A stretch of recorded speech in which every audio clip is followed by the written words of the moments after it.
in American politics, 1776 to 1963, and survival of the richest, Donlad Jeffries separates the real from the unreal. Fact from fiction. Fact from fiction. Reverse engineering our manufactured reality. And now, from just outside the swamp-infested Washington, D.C., this is I Protest with Donlad Jeffries.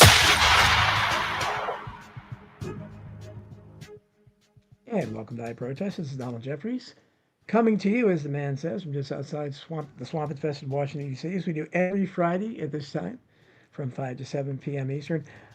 A very special guest. I've been trying to get this show going on for a while. I don't know how many months ago, I just stumbled upon some amazing videos of, I guess, a then 14-year-old girl from Chippewa Valley. Just really telling this school, you have to see these, and we're going to show some of these videos because it's amazing what she did. I haven't seen any adult talk to them like this, and they deserve to be scolded like this, which is basically what she's doing. So Leanne and Amelia, Leanne is Amelia's mom, and she also speaks for the school board. I can't tell you, I admire both of you very much. So thank you so much for coming on the show. Well, thank you so much for having us, Don. Well, this is a really important topic, and I'm so glad that you're covering it. I used to work in my neighboring county of Loudoun County, Virginia. And if you followed this at all, that was kind of the epicenter for a while of angry parents with the school boards. And I want to talk about that a little later because I can't figure out what, if anything, has changed. And we'll talk about that before, but certainly Amelia has done everything she can. And so have you, to try to get people to realize the extent of the problem. So what we're going to do, just as an introduction, I don't know how many people know about her, but everybody should know about her. We're going to show, I guess, Tony, the first one at the top, the first time she spoke before Chippewa Valley, this kind of an introduction to her. This is just amazing stuff. So go ahead and get ready for... Yeah, let me get the screen shared real quick, Don, and we'll get this underway. Okay, thanks. 1 second. Let me pull the video up here. 1 second.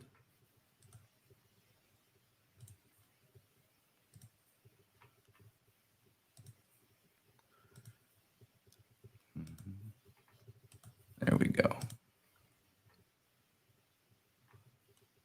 Popular demand. However, it seems I'm not so popular with certain people. One of them is your wife, Mr. King. She is very worried about me advocating for students. However, I want to commend her for bringing attention on her social media posts to some of my greatest accomplishments, like being the youngest person ever to give a speech on stage at a Trump rally. The crowd was over 10,000 people and millions more online. Also the fact I've been involved in politics since I was 6 years old. That was my own choosing, as my parents were completely uninvolved in politics until I expressed an interest in it.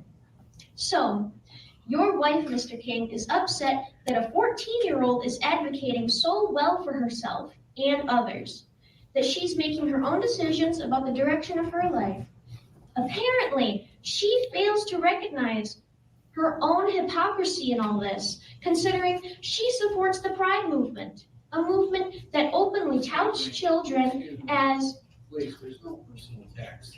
toddlers deciding to change their gender. Let me speak. No. And adults, First Amendment right. I reclaim my time. And adults must affirm that child's wishes. Keep going, Amelia. Mr. King.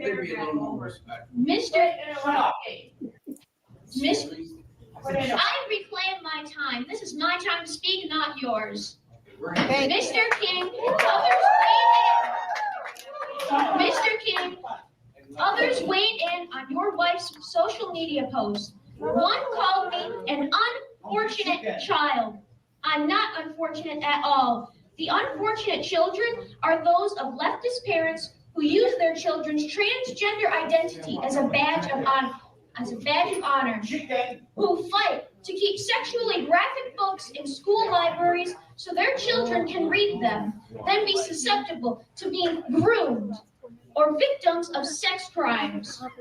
They want drag queens in schools and even take their kids to pride parades where men dance naked, women expose their breasts, and everyone touts the virtues, or lack thereof, with being part of all that insanity. No to all that. I am an extremely fortunate child. My parents taught me morals and values and how to critically think and do my own research. I have a dad who works extremely hard and even risked his life to serve our country in 2 wars. So I've learned respect for the American flag, Pledge of Allegiance, veterans, and love for our country. My parents recognized the decline of public schools and saved me from that toxic environment. I'm learning more being homeschooled than I ever did in public school. Perhaps your wife and her ilk feel threatened by me advocating for kids because I pose a threat to their system, a system that indoctrinates kids into mindless activists who will be unable to fully function in the real world or lead happy lives. My advice is to stop worrying about me and worry about the effects the public schools' destructive agendas are having on your own kids. I'm the fortunate one here. Your kids, not so much. Thank you. Wow, that was incredible. You've noticed that the board, if you could see it, I know we were kind of from a distance. The board walked out. I think everybody but one member, which just says a lot about that. And I just want to play one more before we talk. Tony, if you go down the page that says the one that got over 843,000 views, I think isn't that the one where you bring up how much money they're making? Might have been, but just a point to make, the one that you just played wasn't the first time that she spoke at Chippewa Valley. I thought that was the first one. Okay. No, that was the one that started the whole controversy because that one was the first one to go viral. But that one was about, I think that was at an August meeting of last year, and we started speaking there in June of last year. But yeah, that's the one that started this whole ball rolling and brought attention because a school board walked out while a child was addressing them. Okay, is that so? That's the first one. Young girl exposes school board over social media posts and chaos ensues. That's the first one. I don't remember. She okay, has yeah.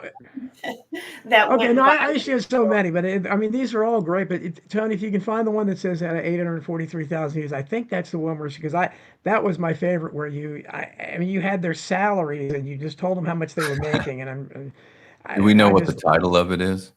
Yeah, it's let's see. 14-year-old outs overpaid corrupt superintendent and school board president. You find it. I think it's like the third one down on the email. Okay, 1 second.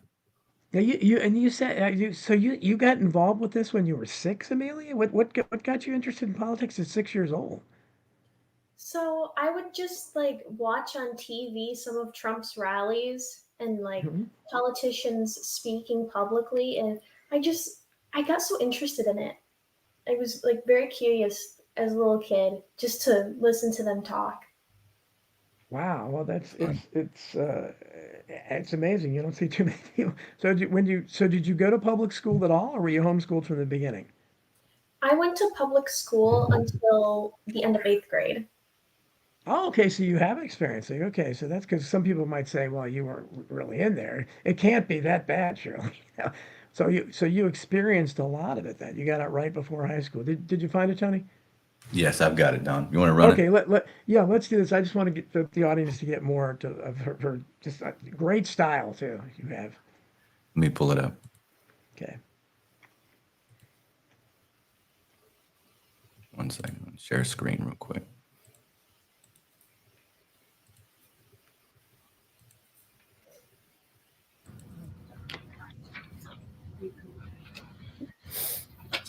According to a chart on Chippewa Valley School's own website, every single teacher in the district is making well over $100,000 per year. So is every counselor, principal, media specialist, director, coordinator, and supervisor. It seems the only ones not making over $100,000 are the lunch ladies. At the November meeting, I outed Superintendent Roberts' salary of almost $400,000, which is nearly as much as the US president. With these types of salaries, parents should expect extremely high proficiency scores and academic excellence. But that's not the case. More money does not equal better education. Proficiency scores are as low as 20% in this district. Chippewa Valley High School is ranked 384th out of 735 Michigan high schools. In 2018, your average standard score was 59.42, but went down to 21.68 last year. Your Michigan State percentile is only 18%, meaning 82% of Michigan students scored better on standardized tests than those at Chippewa Valley.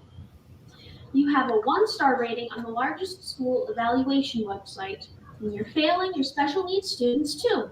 Their score is only 12, and their Michigan State percentile is now only 3.4%, which is 0 stars on the rating website. Some of you have been on this board for years and things have gotten worse in this district. One thing has remained unchanged since 2011, and that's Mr. Roberts being superintendent. Every parent in this district should be asking this board, why is Mr. Roberts still the superintendent here? Another question is, why is Mr. Roberts running these board meetings? Why is he blocking and controlling information to a board member? He's not a member of this board. Things have gotten really convoluted here and boundaries have been crossed. The school board is the governing body of the school district and Mr. Roberts is only an advisor to this board. Mr. Pearl, as board president, it's actually your job to preside over and conduct these meetings, not the superintendent's. Mr. Roberts should not even be speaking unless giving a report on district issues or if a question is posed to him. And he definitely does not have the authority to control information or access or ban specific board members from anything. So, Mr. Pearl, why are you allowing the superintendent to usurp your authority at these meetings? Maybe you shouldn't be the board president. It's no wonder this district is failing.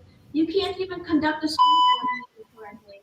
It's a new year now and time for a new direction for this board. Put student academic success at your priority and start following proper procedures and rules for these meetings. Thank you.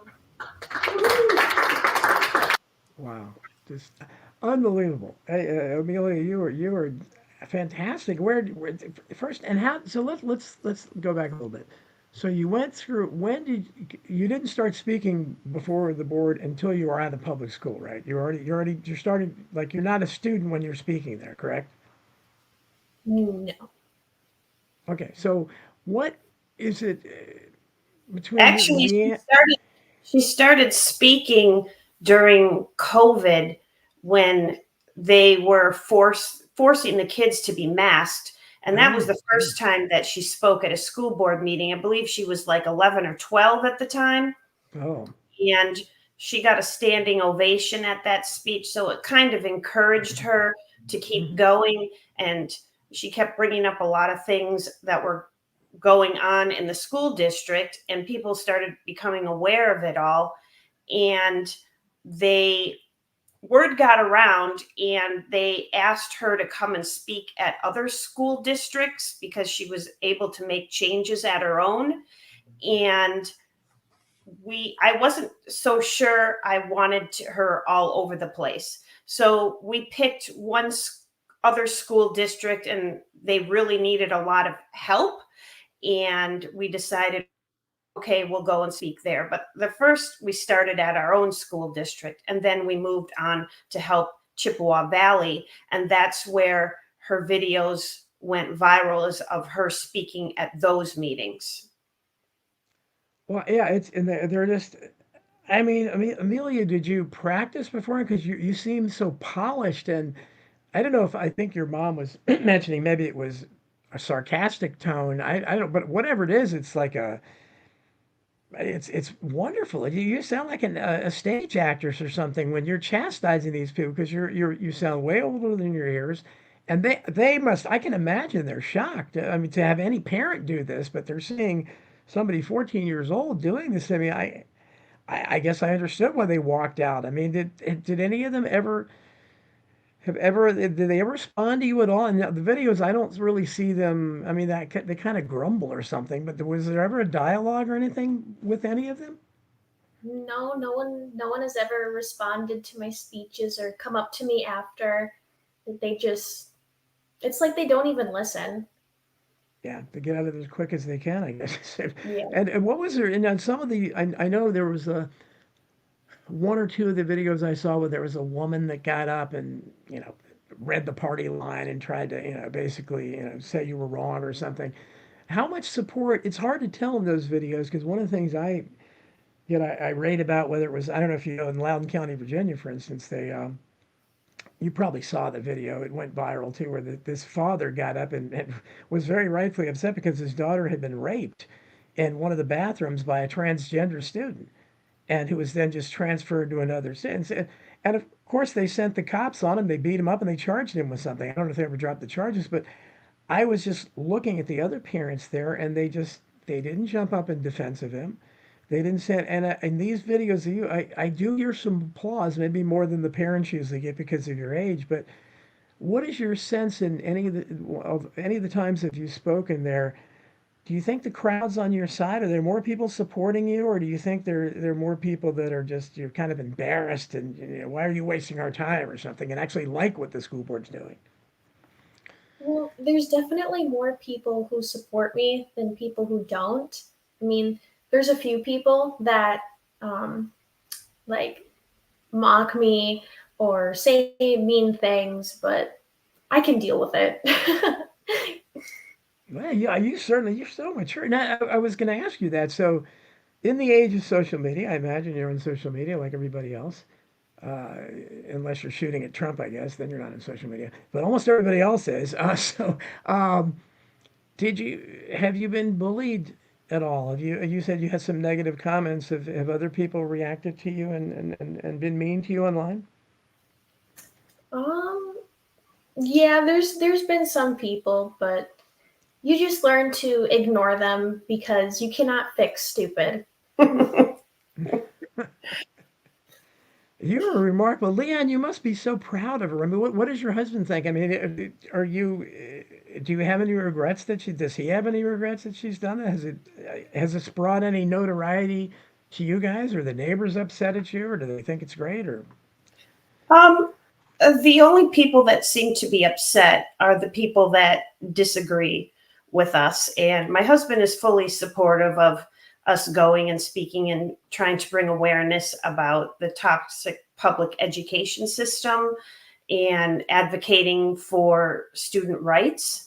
And it has brought some notoriety and awareness, mostly for Amelia, though, because it's her videos of her speaking that have gone viral.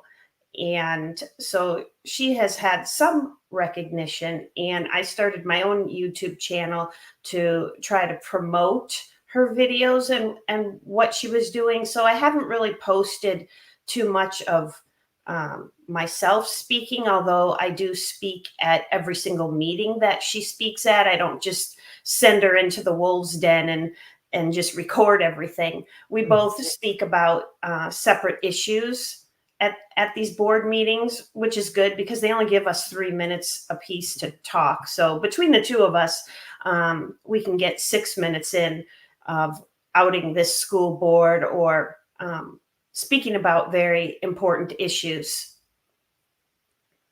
yeah, it's just amazing. So I'm just trying to. How about you and your husband? Amelia mentioned in one of her speeches that her dad had served in 2 different wars, so he's a veteran. Um, Politically speaking, what were you all involved? Either one of you involved as activists at all in any kind of issues before this? No, we never were. We never really talked about politics. We probably knew who the president and the vice president were, and that was about it. We didn't attend anything. I mean, we went out and voted, but for the most part, and I'm embarrassed to say this, we didn't really know the down ballot candidates because we didn't Sure. get Most people involved or don't. attend anything. And it wasn't until Trump started running and the news was showing his speeches on TV, and we would watch the local news and sometimes some of the other news, cable news, and they were showing Trump's speeches. And Amelia became very interested in that and asked me to take her to a Trump rally if he ever came to Michigan. And I was a little bit leery because I wasn't involved in politics and it wasn't my thing. But she asked me a few times, and finally I said, "Okay, let's go, and we can see what it's all about." And we went, and it was exciting. It was amazing. It was like being somebody who's really involved in football gets to go to the Super Bowl and actually be down on the field to see their Sure. team play. It was an amazing experience. And with her being so little, she got up along the rope line and got to talk to the president, and he signed a poster for her. And it Wow. just kind of sparked something in her, and she got so excited. And that is why then I started looking in locally to see if there was groups I can join. We started going to different meetings, candidate events. We started meeting people and speaking to candidates and helping them on their campaigns.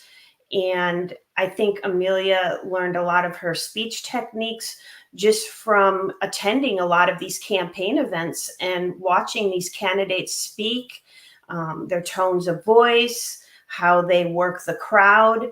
And I think that was a really great experience for her and really good education as far as public speaking goes. Even if you disagree what the candidates are saying, it was still very educational. A lot of people are afraid to go and speak in front of a crowd, but she kind of grew up watching that. And I think it helped make it easier for her to give the speeches. Oh, No, and you asked before about the crowd supporting her. There is a speech, and I think it's the most viral one, or at least it's the most reacted to one. It's the one where she actually hands the board the Constitution, and they yes, try yes. to prevent her from handing it out, and Yeah. then they try to deprive her of her time of speaking. And she does not.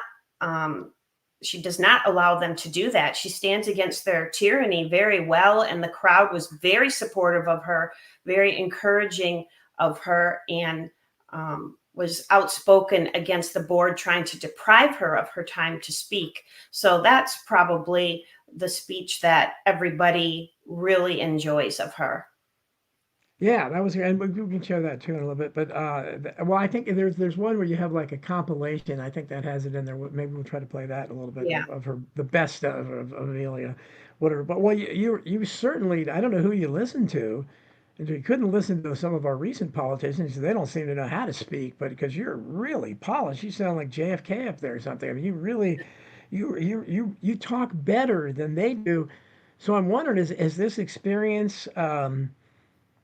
Is this whet your appetite for? I mean, you've been interested in politics since you were 6 years old. Do you see a political career in the future? Or I'd vote for you if I could.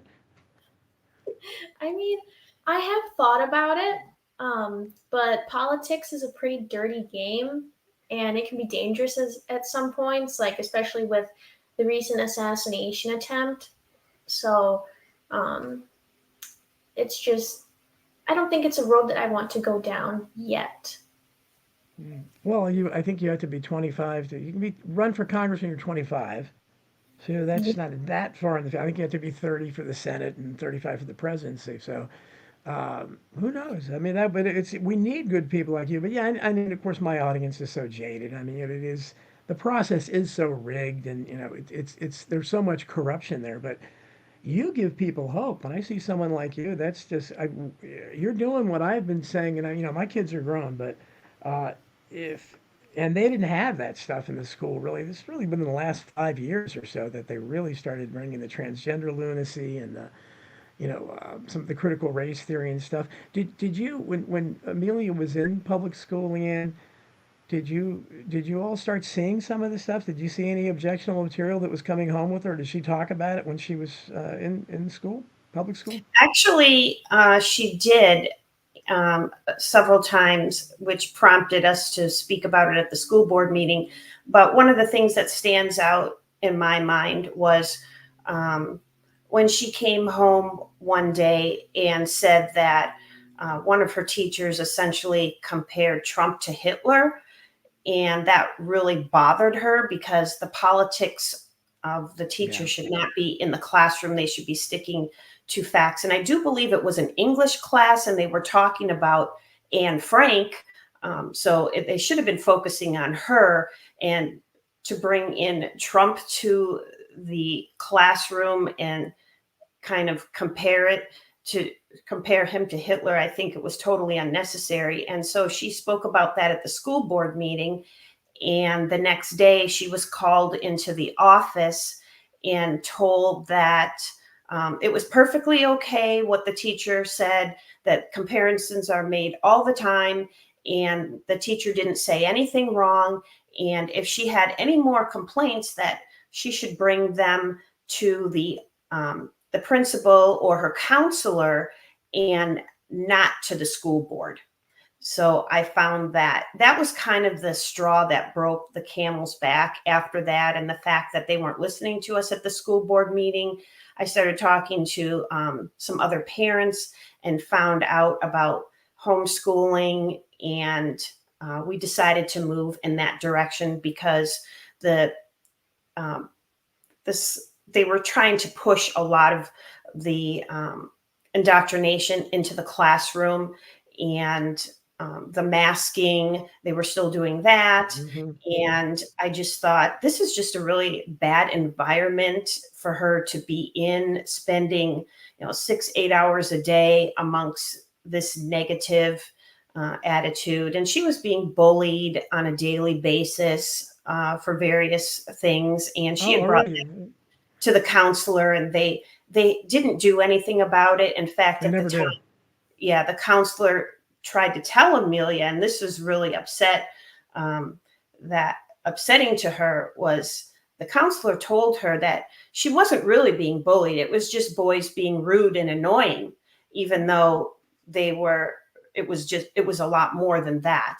Tripping her on the bus and pushing her into lockers, slamming her into lockers, saying very vile comments to her. And I'm like that. I can't leave her in an environment like that. I mean, what is she learning if she's afraid to go to school or she's facing Absolutely. this? So once we pulled her out and sent her to the homeschooling, it really helped with her confidence and Hmm.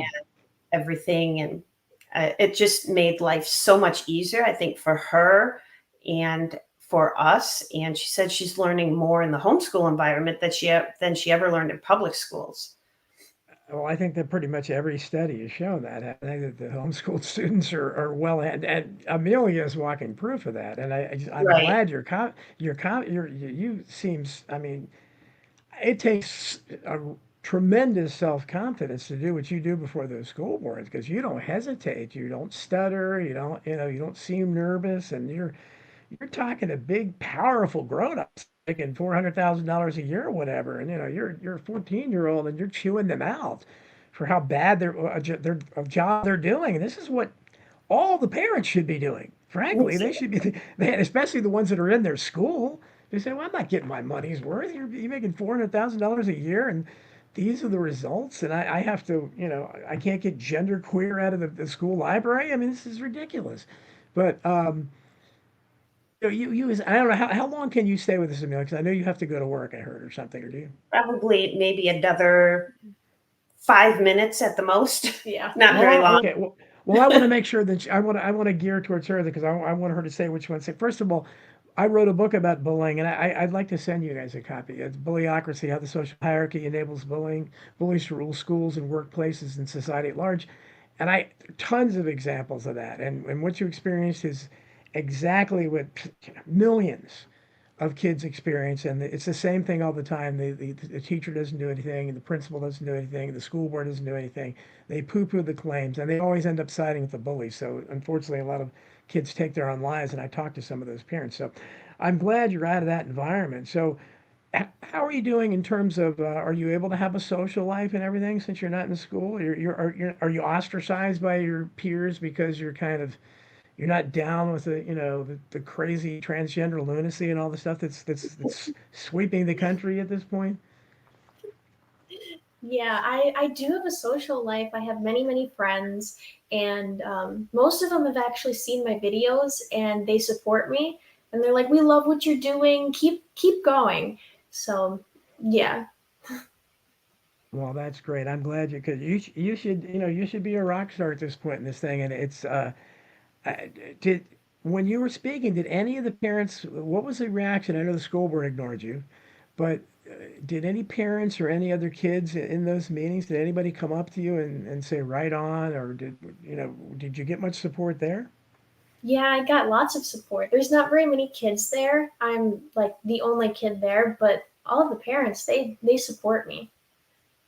Well, that's great to hear because I would like to hear, and it's I did notice you got some applause and everything because if you look at some of the other videos, and you guys might have studied it because they're doing the same thing you're doing. They're usually parents, although I've seen a few other kids that well, they're not as good as you at all. But I mean, they've gone up there and trying to talk about what's going on in the school and some stupid thing they're trying to teach them or something. But typically they don't get the kind of support. They don't get to, and you have again the parents sitting there looking at their cell phones, and that's the problem because I don't know, you would probably when you make one of these great rousing speeches, I'm sure you would probably feel even better if you had like 20 people that walked up behind you and just started cheering or something with it.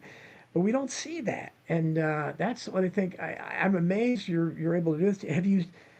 What has been the effect there? And this, I want to ask Leanne about this too, because I haven't seen that there's been any turnover in Loudoun County, where it was the epicenter for. I don't think, not much anyhow.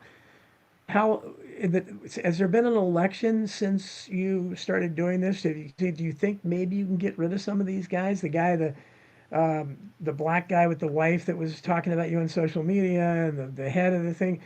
Is it possible to get any of these people out, or have maybe they've already been voted out? Well, there's an election coming up in November. So, because of the attention of Amelia's videos, two of the people that were going to run for reelection decided not to.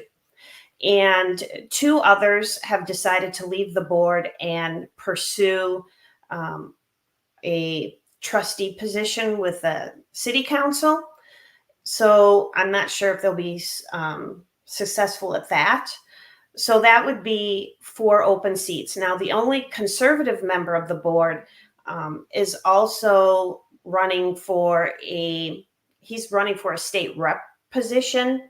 So if he doesn't get that, I think he's going to stay on the board. But if he doesn't, we'll lose him. But we do have some excellent conservative candidates that are running in that district. And I just find it very interesting that probably her videos had a lot to do with some of these people deciding to leave the board, which is very good Right. because the people that are leaving, including Mr. King, who is the black man whose wife Yeah. mocked Amelia. Oh, he's leaving good. They're hopefully they'll all be gone. That's wonderful news. That's what I want to hear because I write so much about what's going on and talk about it, and there's so much corruption and tyranny everywhere. But I think our best chance is at this level, the local level. So if we can start making, you see how and I'm sure it must amaze you and you too, Amelia, when you're talking to these people to see the attitudes they have, the arrogance, and these are I mean these are on school boards. Nobody knows who they are outside of that local community, but they act like they're national. They have the arrogance of national figures. I mean, did any of them ever, other than the one conservative guy, I guess, kind of like when you were passing out the Constitution, all that, do any of them show any kind of, you know, awareness of what you're doing and maybe appreciation of what you're doing? Or are they all just either ignoring you or just being antagonistic towards you? One guy on the board does support me, and he shows it. He's very appreciative of what I do, but all the others, they choose not to. Now you Yeah, haven't been.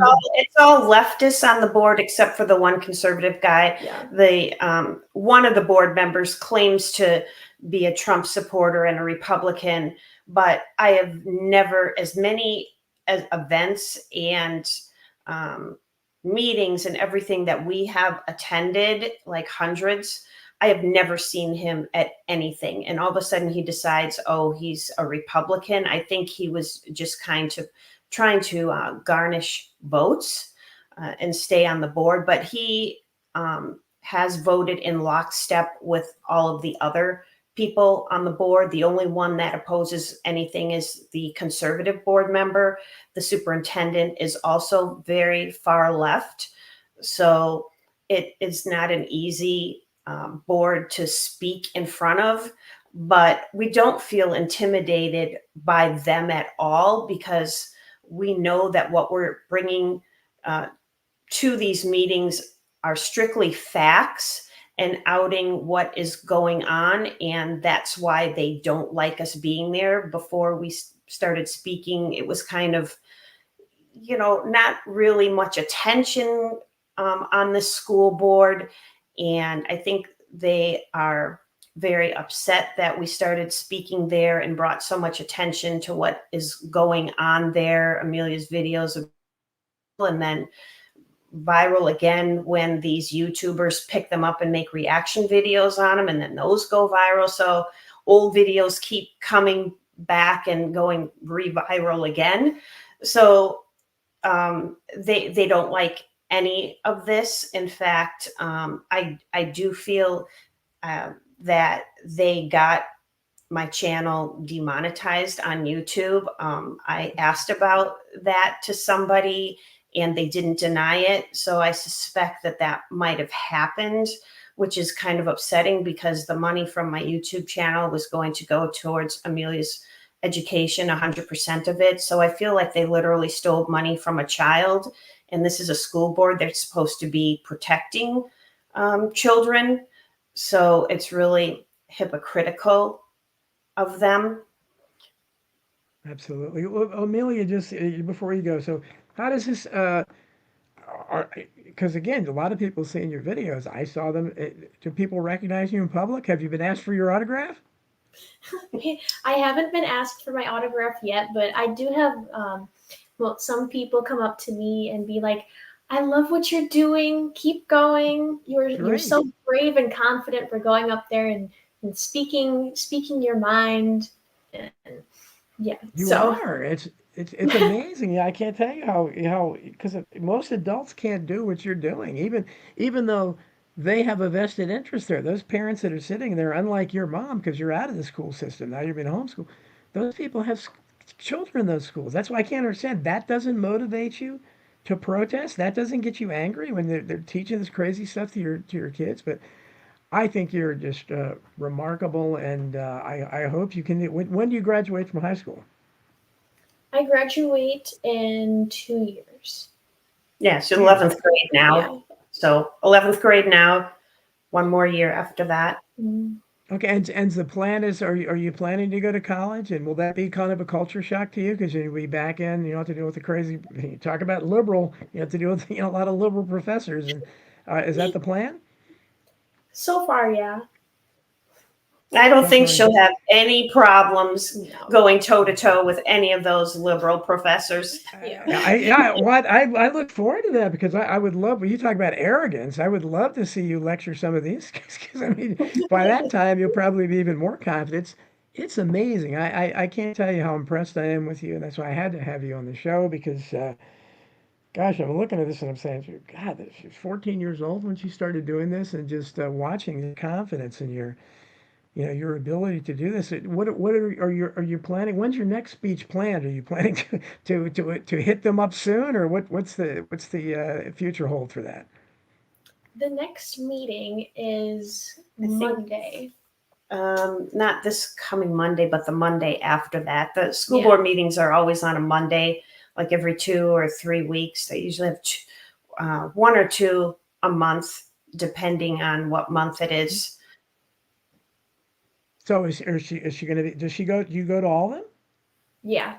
Pretty much, yeah. A couple we've had to miss for various reasons, but um, the school board will say something, or there's some policy that's passed or something, and we're both like, we can't just let this slide. We have got to bring attention to this. We have got to keep calling out what is going on. And it's come to the point where they don't want to change any of their policies. Like, they don't want to remove the sexually graphic books from their school libraries. They're just kind of gaslighting people. And we're like, we're not going to let this drop. We're just going to keep spreading awareness, and hopefully more and more people will see these videos, or maybe we'll think about, well, hey, what's going on in my own school district? I wonder if this is going on in my district, and maybe they'll attend a school board meeting. And they're actually quite informative, and parents really should be knowing where their tax dollars are going to and what their kids are learning. And even if you don't have kids in school, your tax dollars are going to support this. And someday those kids are going to graduate. They may go to college, and they may be your surgeon, your doctor, or maybe even a person that runs a store or something near you that can't count back change because they couldn't figure out their math or something. We've experienced that sometimes here locally. And I'm like, well, how are these kids graduating from high school when they can't even count back change? The register has to tell them what to give the customer. So, this affects everybody. You may think, well, I don't have kids in school. My kids are out of school. I know I don't have any kids, but your tax dollars are supporting this. Yes. And you're definitely going to be affected by these kids that when they graduate or leave school, they're going to be out in the community at various jobs, and you will be affected by that. If they're not doing those jobs properly, that could directly affect you. Absolutely, and I like the fact that you're still involved in this, even though you have got her out of that mess. So she's, Amelia doesn't have to deal with it. But as you know, we're all paying. If you don't have kids at all, you never had kids, your kids are grown up, you're still paying for it. So we all have an interest in it. And I just again, I can't press. Leanne, can you stay? I hope you can stay. Right? Is it just? Oh yeah, absolutely. I can stay, but I Okay. think Well, probably, Amelia needs to get going now, so she's no, not late I for don't work. want you being. I don't want you being late for your job, but I know you have a bright future, Leanne, and Leanne, you do too, Leanne, Amelia, and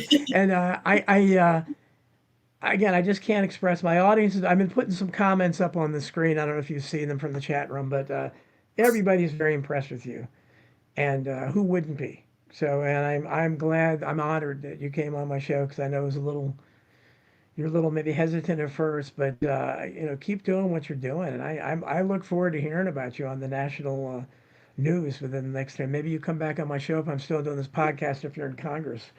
Oh no, the national news does not want to hear about Amelia. No, I mean, someone like Greta No, Thunberg, but no, they're yeah, not going to promote a kid that is against their agendas and no, their no, narratives. they're So not. But who knows? Maybe you can. What is? Are you in a liberal district where you live, or? no, it's actually extremely very pro-Republican, pro-Trump. So it's a pretty good neighborhood here, pretty good community. Well, there you go. Maybe there's a chance. They have some conservatives in Congress, so we'll see. But again, I can't tell you, man. I don't want you to be late for your job.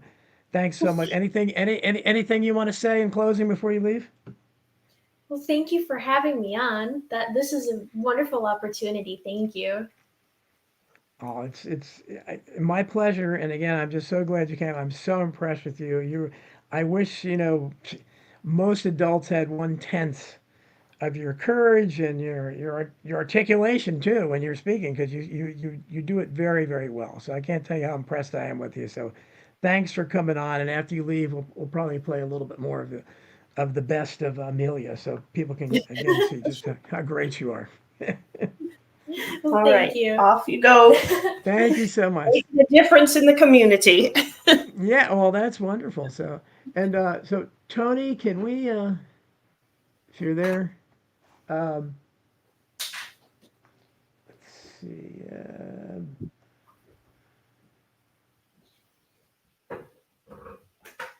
Okay, Tony, it's the next to the last one. It's a compilation. Can you hear me, Tony?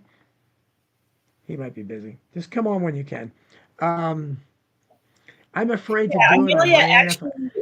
Amelia actually composed that video because she was a featured speaker at a GOP event in Yeah. the community. And she just wanted to show what she was facing at the school board. So that was kind of like the most contentious moments that she faced up until that point, which she gave that speech in May of this year.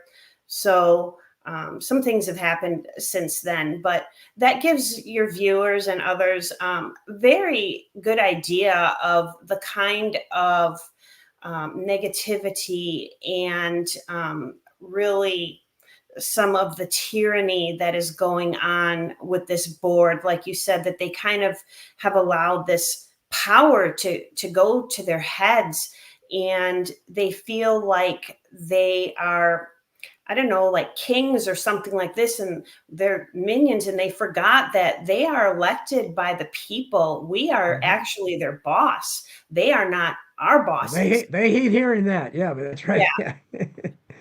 Yeah. So Because yeah, and it's interesting because after the speech where Amelia handed them the constitutions, I mean, it must have been like throwing holy water on demons, because the next meeting after that, the school board, I apparently felt so threatened by a 14-year-old child that they put a barricade up and moved the microphone for the public comments all the way to the back of the room, as far away from as possible from them. And they've kind of since then have slowly started restricting our speech. Initially, it was the superintendent had said several times, "Oh, we want public commenters to feel welcome when they come here and speak about their concerns and be open with us."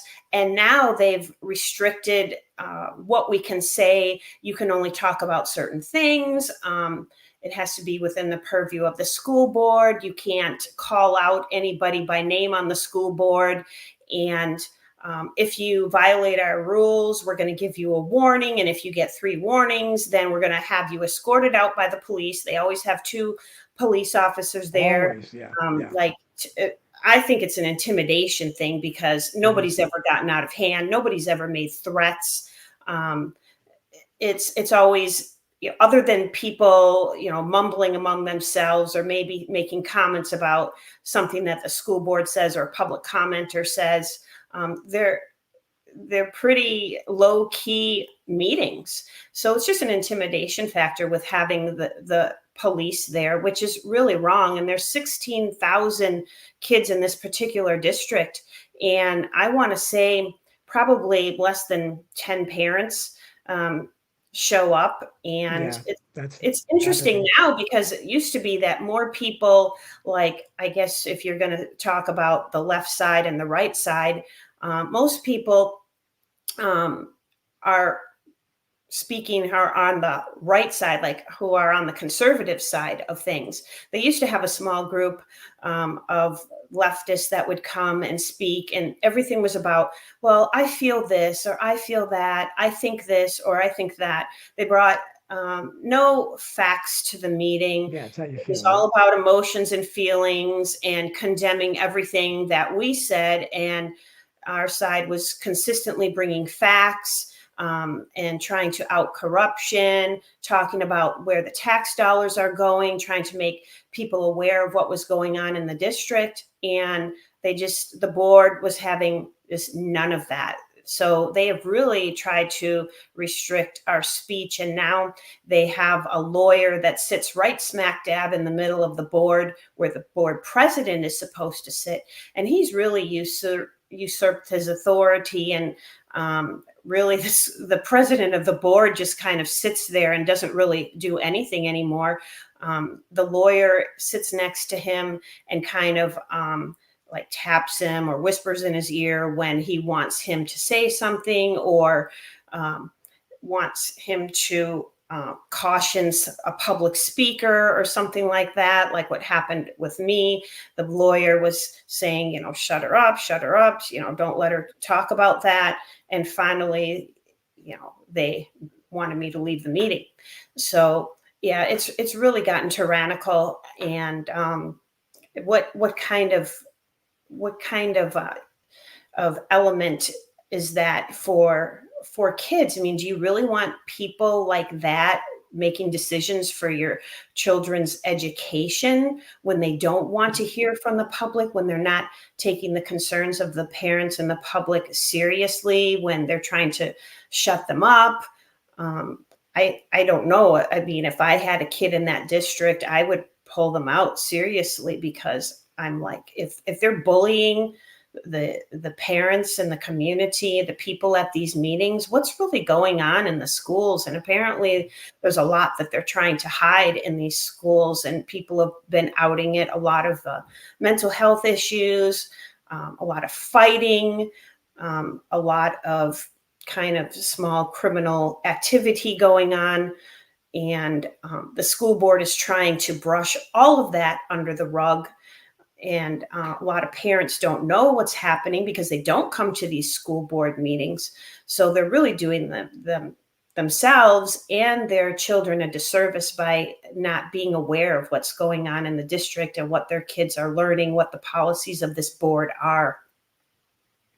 Absolutely. You see, I keep putting the comments. That's at least the second one I've seen that they're crediting you for doing such a great job raising Amelia, which obviously you have. It's incredible. I love the way when you talked about kids.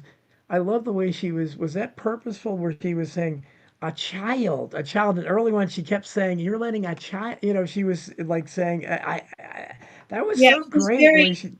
She's very deliberate in her comments, and trying to point out, how bad this looks when you have a school board that's supposed to be advocating for children, and yet they're trying to silence a child, and they're being apparently thinking that that this child is intimidating them and threatening them to the point where they don't want her speaking at the meetings. And it didn't start out this way when we first went there. She was very calm. And one of the first things that really bothered her was that they refused to say the Pledge of Allegiance at the beginning of the meetings. Yeah. And at that particular meeting, they had a bunch of students there that they were giving accolades to. And we even said, wait, why are you not saying the Pledge of Allegiance? And they said, well, we're going to say we're going to sing the national anthem. We're having the choir come in here to sing the national anthem. And I'm like, those are two different things. Amelia said, those are two different things. You cannot replace one with the other. And to give the appearance to these students that saying the Pledge of Allegiance was just not important was really bad. And so she went back, or I think it was at the meeting where they did that too. At the end of her speech, she added that since this board refused to say the Pledge of Allegiance at the beginning of this meeting, I want everybody to rise right now, and we're going to say the pledge now. And everyone in the audience clapped, and most people stood up. And interestingly enough, 0 people on that board stood up and said the Pledge of Allegiance. She's up there saying, stand up, show your respect. Yeah. And they all stay seated and really disrespected the meaning of the flag. If there were some veterans in the audience, they felt very disrespected by what this school board did. So it really pitted us against them. And we just tried to show people how the school board really isn't on the side of properly educating kids. It's rather on the side of pushing their own agendas, because like you said in the beginning, they are pushing this gender confusion to young children and the pronoun stuff and hiding things from parents and pushing in the history revision and the CRT, and none of that belongs in the classrooms. And since they're pushing this rather than the reading and math, and the proficiency scores in that district are actually quite low. And Amelia's brought a lot of attention to that, and people just didn't realize how low those proficiency scores were. I mean, some schools as low as 20% for just regular students and 3.4% for the special needs students. And that really bodes really bad for a school district. And the superintendent is trying to say that that district is one of the best in Michigan and everything. And I'm like, well, your proficiency scores don't reflect that. And Amelia really wants to bring attention to that, and how they need to do something to bring those scores up. But I don't know how they're going to do that when they're continually focusing on things that have nothing to do with academics or real world values for these kids who graduate and can't count back change. They don't know how to write a check. They don't know about interest or any financials.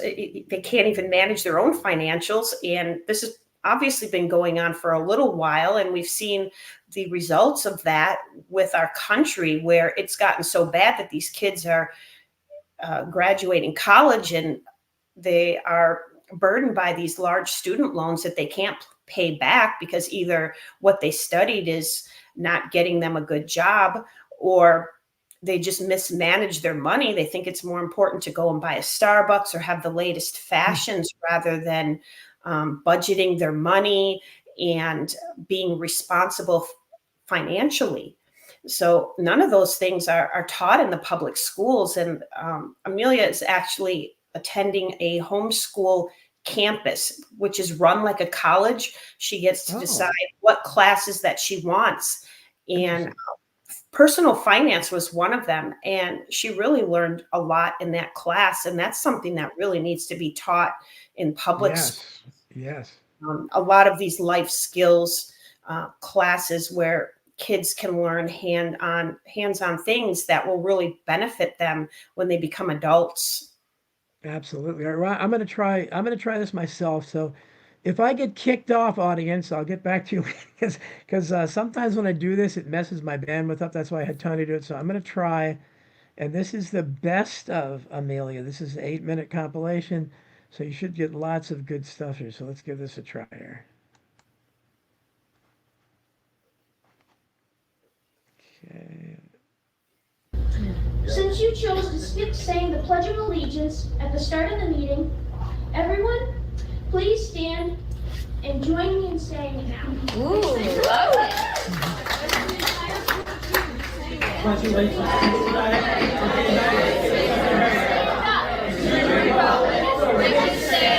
One nation, under God, indivisible, with liberty and justice for all. You openly disrespected your flag and our nation. Language. You should be ashamed of us. Speak. No. And don't speak. I reclaim my time. There's no. And adults must affirm that child's witness. Put it on social media. Keep going, Amelia. In my time. This is my time to speak, not yours. Mr. King, Mr. King, others weighed in on your wife's social media post. One called me an unfortunate child. I'm not unfortunate at all. No, we're here to listen to you. Nobody can No, you asked that we abide by your rules and set our literature here for Mr. Brodsky to pass out. And if you're not going to abide by your own rules, I will take those back and I will pass those out myself to all of you. So it's either. You want to start the time? I'm sorry, you cannot really make your own rules up. It's under the Robert Rules of Order. You just said it. Pass them out. At the beginning. Pass them out. You just said it. I don't think we should be reading. Passing out. You were reading. Put it in the minutes too. My camera's on, so I don't need your. Reclaim her minutes. Reclaim her It minutes. hasn't started yet. I have not started yet. I reclaim my time. It is my First Amendment right. You reset that timer. No. Yes. Reset her time. Reset the time. Gentlemen, reset the time. What's wrong with you people? Reset the time. There's a young lady coming here. Afraid. Reset my time. Don't come at me. Everybody else, don't come at me. Don't come at me because you're out of order. Reset her time. Reset my time. Be a gentleman. All you gotta do is reset her time. A little courtesy. Reset my time. Boy, you guys are digging Or I will talk all the time. Digging a hole. Snowflakes. At the last meeting, I sat in astonishment as Superintendent Roberts tried to gaslight us regarding public comments at these meetings.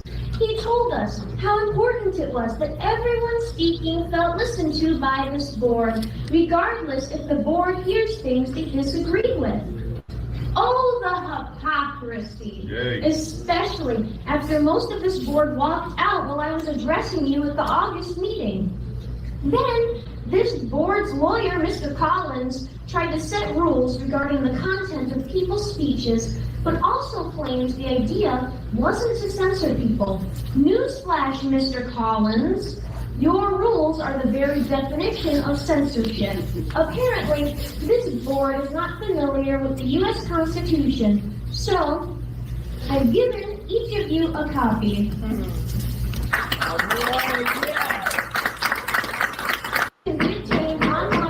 No, it is my First Amendment right, and you have taken my time, so I reclaim that time back. Let me see. I reclaim my time back.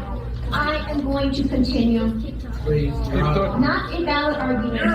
Claiming that removing the contentious... Please, no. No. Excuse me. We're gonna hand them back to you. Oh, let her go. Please. Let her go. Ask your I lawyer. don't think you're running the meeting, sir. No, but ask your lawyer. Are you afraid? It's not gonna hurt Are you anything. intimidated by a child? Yes, yes. They are. They're afraid of pornography, but you won't. Ask your lawyer. It's scary. When I refused to allow you to violate my First Amendment rights, you abandoned your seats, depriving me the right to address this board. That was a violation of the Open Meetings Act. Then, you tried to hide this by editing the video footage of the last meeting before posting it on the school website. You removed most of my speech and Mr. King's reply stating his support for his wife's social media post that tried to shame me. You removed Mr. Pearl adjourning the meeting without a floor motion and the footage showing most of you leaving while a child was addressing you. Most of these wonderful, concerned parents are pissed off. A 14-year-old young woman to be discourteous. Excuse me, don't talk about the young kid. Excuse me, don't talk about the 14-year-old girl. Don't talk about the 14. That's harassment. You're harassing her. You're not allowed to talk. Her parents right here. Stop. Hey, Mr. Pearl. Mr. Pearl. It's former. You cannot talk about the 14. I'm telling you right now. I'm not going to tolerate it. If they tolerate, I'm not tolerating it. And the other thing, Adjust the board. Go adjust the girl. Adjust the board. Go adjust the girl. Time for a reality check here. I wonder if people realize what Mr. Roberts, this district superintendent's salary is. I looked it up and saw it's over $392,000 per year. That's almost as much as the U.S. president. And what are parents getting for that price? It's certainly not a top-notch education for their kids. Proficiency scores in this district have been abysmal for years. The math proficiency proficiency at Chippewa Valley High School and Wyandotte Middle School is only 29%. It's only 22% in Algonquin Middle School. Clinton Valley's score is shocking, 20%. The reading proficiency at Erie and Miami Elementary is at 35%, and Ottawa Elementary is only 20%. These scores are definitely not worthy of an almost $400,000 yearly price tag. Rather than admit to his hypocrisy and support for a hate group, stop interrupting me, I didn't interrupt you. Or even apologize in any fashion. He laughed it off at the last meeting and said, in part, quote, "There's an odd fascination." Turn my microphone back on. I will when President. I've given you a first warning. So you're violating my First Amendment rights, and you don't want to hear about. This is limited First Amendment rights by. How are you gonna limit First Amendment? No, it's not limited, buddy. School board. Okay. Just because you don't agree. She's not making a threat. Minutes are running on. Screenshots, and I have all the information. I It's don't true. really care, okay? You don't care? I don't want any personal attacks. Keep going. I'm getting to that part. me, Stop interrupting me, please. No, Reclaim your I'm time. gonna interrupt you. Reclaim If your time. you continue, you'll be asked to go to the second warning. How are you gonna give her a second warning? She's not interrupting. Now, we can see clearly that there is only one board member remaining here. What does that say to the parents of this district? They don't care. That they don't care about what everybody thinks.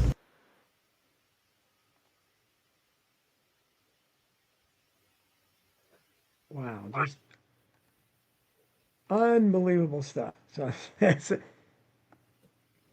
Yeah, that's just Oh, kind of a few basics of what we deal with. And as time has gone on, the board has become more tyrannical because they really don't like what we're talking about and how we've outed them. And so they've really tried to restrict what we're talking about. And it's just, it's really sad. It's very inappropriate. And it's not something that a school board should be doing. But this isn't the only school board that's doing that. There's a lot of other school boards that are kind of on a power trip now and are putting their own agendas or, I guess, political correctness ahead of what is best for the students in the district. I can't imagine what it must be like in, like a lot of the districts of Southern California or something. I mean, you can imagine the schools there, or maybe New York City. I can't imagine what I mean, what do we know, for instance, like in Chippewa Falls, do they have transgender story hour? Do they have genderqueer in the library? I mean, are they one of the ones? How many schools actually have that? I just find it amazing that anyone defends that. Well, they do have a lot of those sexually graphic books in their school libraries, and that is a battle that parents have been trying to fight in this particular district, Chippewa Valley School District. And they claim that they have a committee that is reviewing the books. Apparently, there was about 87 books that parents wanted reviewed, but they've only reviewed about 17 of those books. And based on the time it's taking them to review those books, it's going to take over 6 years for them to review all of those books. Meanwhile, they keep all of those books in the school library, and none of the ones, I think only one has been removed from the library. The rest are all still in there. But one of the things we're facing, and it's a repeated argument coming from the left, is that we're going in there, we're trying to ban books, we're trying to tell other kids what they can and cannot read. And I said, you don't really understand what's going on here. We are not trying to ban anything. A ban means that we want them removed everywhere. You can't buy them, you can't read them, you can't sell them, which is what the left actually did with some of the Dr. Seuss books. What we're asking is that the school libraries only contain educational books or books that are age appropriate. That's basically what we're asking, age appropriate books.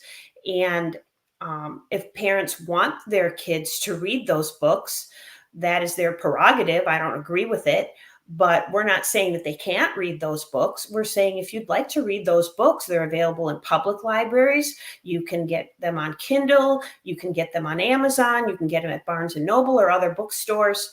And so it's not a ban. It's just trying to keep age-appropriate materials in the libraries. And one of the arguments that I've made is that in some of these books, the graphic depictions of rape, incest, pedophilia, and some of the illustrations in these books, if there was a stranger that screenshotted some of those things or quoted some of those passages from those books to a minor, they would be arrested. Yes. But yet those books remain in the school library for kids to look at and check out. Now, I have heard, going back to your initial question, I have heard that they are trying to push gender ideology. One speaker at a recent meeting said that a teacher actually decided to retire early because she was just very appalled at this gender stuff that they wanted her to push. Kids as young as kindergarten and first grade were being taught that they could change their gender or question their gender using pronouns and not telling the parents if their child was identifying as the opposite gender or as a maybe not even something human, a cat or a dog or a dolphin or something else. And this was trying to be hush hush from the parents. And I don't think parents realized the extent of what was going on in this district. And it's probably even worse in some of these very far left communities and states that this is being pushed, which is really something that should not be pushed, especially to young kids. And the left likes to say, well, we're just trying to teach them about inclusivity and acceptance. And I'm like, but you don't do it like this, because they're teaching kids that they can change their gender or to question their gender, and that normal behavior like a tomboy or tom girl, that is behavior that should be questioned. And it seems like they're not really educating the kids with the facts that they need to know, and they're pushing these agendas that's really detrimental, because these teachers aren't counselors. They aren't psychiatrists or psychologists, so they should not be pushing this kind of indoctrination, especially on small kids. And small kids don't see this kind of thing. They're like, well, this is my friend. I don't care. They don't see race. They don't see religion. They don't see that. They just see another child that they want to be friends with. And when you start putting these ideas in these kids' heads, well, we have to question the white people because they have white privilege and other divisive ideas, then kids start questioning that. Well, should I really be friends with this other child because his skin is a different color or she looks different? And we should never be doing that to our children. No, absolutely not. Everyone should be judged by the content of their character, not on the color of their skin, like Martin Luther King Jr. said. And we've really gone away from that as a nation and try to push all of these DEI policies and base everything on race and gender rather than merit and qualifications. And we've really seen how destructive that can be, not only in the educational system, but also in our country as a whole. When you have people that aren't qualified to do the job or make these decisions, and it's really destroying a lot of businesses and even our government.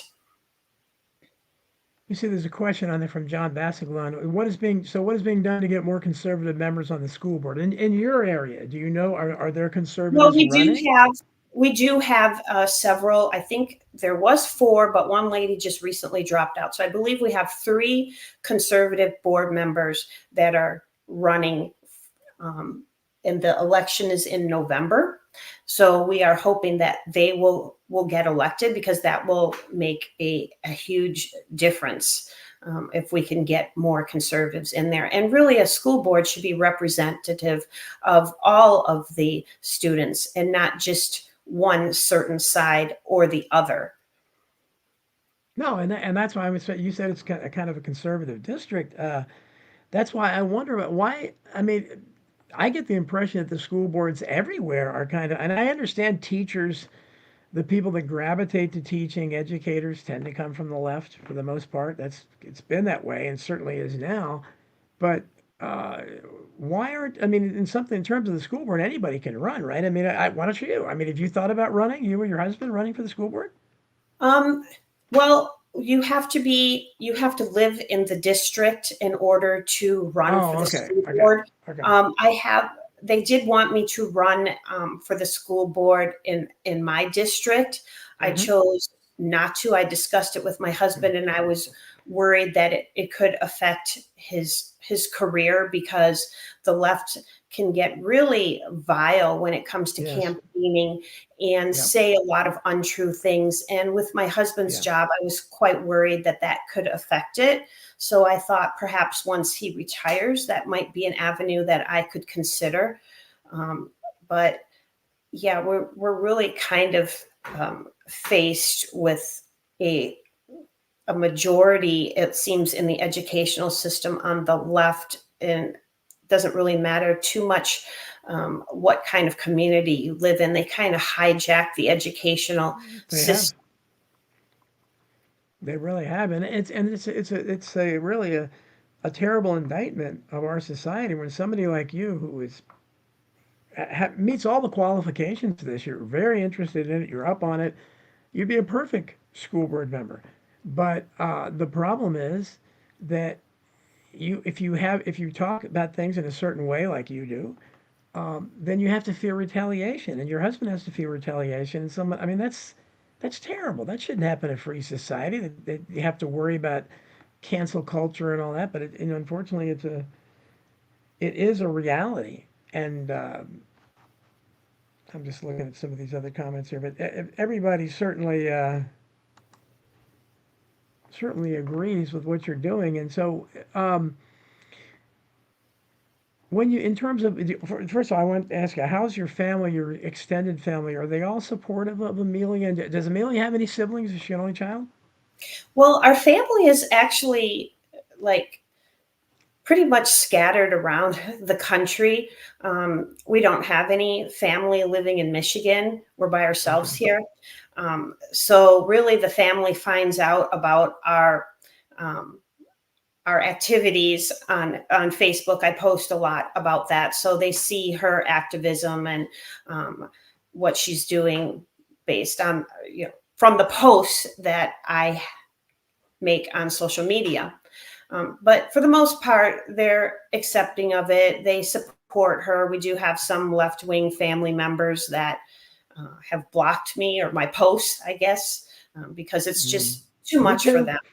And I'm like, that's kind of typical. That's kind of what we face. They can't agree to disagree and move on, which is really sad, because, I can disagree with somebody politically, but I could still be their friend. I'm not going to, treat that person as a pariah just because of their political beliefs or their religious beliefs. We do have family members that are LGBTQ in our family, and we have not ostracized those people. We may disagree with the lifestyle, but they're adults. If they choose to live their life that way, that's their prerogative. We can disagree about that. And so, yeah, we get a lot of support from the family, but it's hard living here without family near us, but we manage, and we keep very busy with what we're doing, and it's probably what's allowed us to be even more involved, because it's not like, oh well, we got to go to this cousin's house for a baptism, or this one's graduating, or we got to go to this aunt's house for her birthday or whatever. We've really been able to focus a lot of attention on what we're doing in the world of politics and the school board. And as you can see with Amelia, it's really made her aware of a lot of what's going on in our country. She's learned to be very articulate and do research and critically think. And all of those are wonderful skills that really every kid is capable of having if they would just focus on that in the public schools. Every kid should be able to go and express their concerns at a school board. Every kid should be able to excel at reading and math, but that's not the case in a lot of these schools, which is really sad, because those children then end up lost in the system. Maybe they end up being criminals or questioning their gender and then having mental health issues or any other number of things. So it's not a good situation. No, that's for sure. I don't know if you're do you have any other children?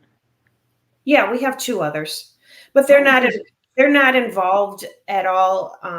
They live their own lives, and pretty much that's the extent of it. Okay, so they're not. So I'm just wondering how do they support Amelia, or is there? We don't really see them or talk to them too much. They're involved in their own lives, and so they're older. They're older and grown. Okay. We don't inundate them with our beliefs or anything like that. If they ask us questions, we answer them, but we pretty much stay neutral topics when we get together, to not fan any flames of discord. Yeah, well, and that's you're right. There's the division is so deep. I mean, it's just my family. I've been canceled by people as well, and I hear from people every day that have read my books or Substack or watch my podcast or something from all over the world, but I never hear from anybody I know, and in real life they either think I'm nuts or they couldn't and certainly the COVID thing had a lot to do with that. And you mentioned that's I guess when Amelia really realized how ridiculous it was with the mask and everything, and I guess they had homeschooling by Zoom for a while and everything. And in my case, we were, we didn't get to go to one of my niece's weddings because myself and my kids were the only ones that weren't vaccinated, and so we weren't going to get vaccinated to go, and so that those kind of things cause a rift. When you I guess said at the time, this is when you go cross a line like that, it's hard to take it back later. I mean, you deny somebody. It's a lot of times they don't want to admit when they're wrong about something. If I find myself that I'm wrong about something, I'll apologize and be like, you know what, I didn't even realize that. I'm going to have to look into that. That's something I want to know more about. But when you try to bring facts to them, it's, you're a tinfoil hat person, you're a conspiracy theorist, or you're a Trumpster, or some of the comments under Amelia's videos, it's like, oh, I stopped listening when she started talking about Trump, or, saying that she's being groomed, or any number of, the negative comments are very, very few. Almost all of them are overwhelmingly positive and supportive. But then, you're always going to get a few people in there that are not going to like what you're going to say. And a lot of them can be very hateful, but we live in a country where everyone's entitled to their opinions, and that's the way it should be, unless they're making a threat or some inciting violence. That is their prerogative to believe as they choose to believe. And that's the way it should stay in our country. we shouldn't have censorship. We should not be telling people what they can and cannot think, how they can and cannot speak, what they can and cannot post on social media. And I feel that we're moving in a direction in this country where it's coming to that, and people might even be criminally prosecuted, like what's happening in other countries, for what they're saying. And Yes. we couldn't go to another country and say what we're saying at these school board meetings in those countries, because we'd be arrested. And that's just wrong. We can't have censorship in this country. We have to have the freedom to research and think and believe how we choose, and be accepting Absolutely. of what others choose to believe, even if we disagree with that.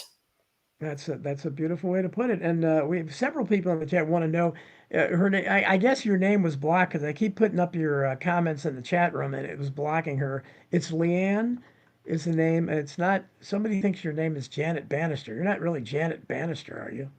No, I don't know who that is. I don't know what it is. I thought maybe you had a secret identity I or don't something. see I can't see what the comments are. On my screen, I just see the Oh, double. okay, okay. Oh, we've had lots of So I people do saying that. see once in a while a comment that is at the bottom of the screen that might be posted. Yeah, But yeah, that's what I in the mean. Yeah. chat room, so I do appreciate the support from the viewers out there. That's right. So hopefully, if you, so we're just referring to her as Leanne because again, what she was talking about, and this is again another indictment of our society, is that people that are, especially with a special case like this, with a daughter who's just, really taking it to the school board and really going against the narrative, they have to have a little hesitation in giving out their last name. So that's exactly why. So it's Leanne, the daughter's Amelia. So you can certainly catch their videos on YouTube. But so I'm still putting these things up there. So it does block your name when I put them up there. Free Thinker says the extended family disowned me over my warning them about the jab and sending them links, etc. has been heartbreaking. It is. It really is. And you know, I I'm wondering how this did, as you said before, you all weren't that political, but I'm guessing when, if Amelia was watching Trump when she was 6, you probably were like a lot of us. I mean, I've been, in third party politics for a long time, and but Trump's rhetoric in 2016 was so revolutionary, I was immediately attracted to it. So is that, I imagine that was, you all were probably attracted to it too, right? And maybe, she was watching it. Yeah. Yeah, I think a lot of people were, because he wasn't talking like a polished politician. He was talking like the regular people, and he was pushing just common sense policies and things that people really were interested in. Lower taxes, more money in their pocket, getting rid of corruption in politics, and a better economy and prosperity and security in people's neighborhoods. Those are things that are important to them, and that's really what he was talking about. And during his 4 years, he really kept a lot of his promises. And it's really upsetting to know that this COVID came in and really kind of destroyed his last year in office.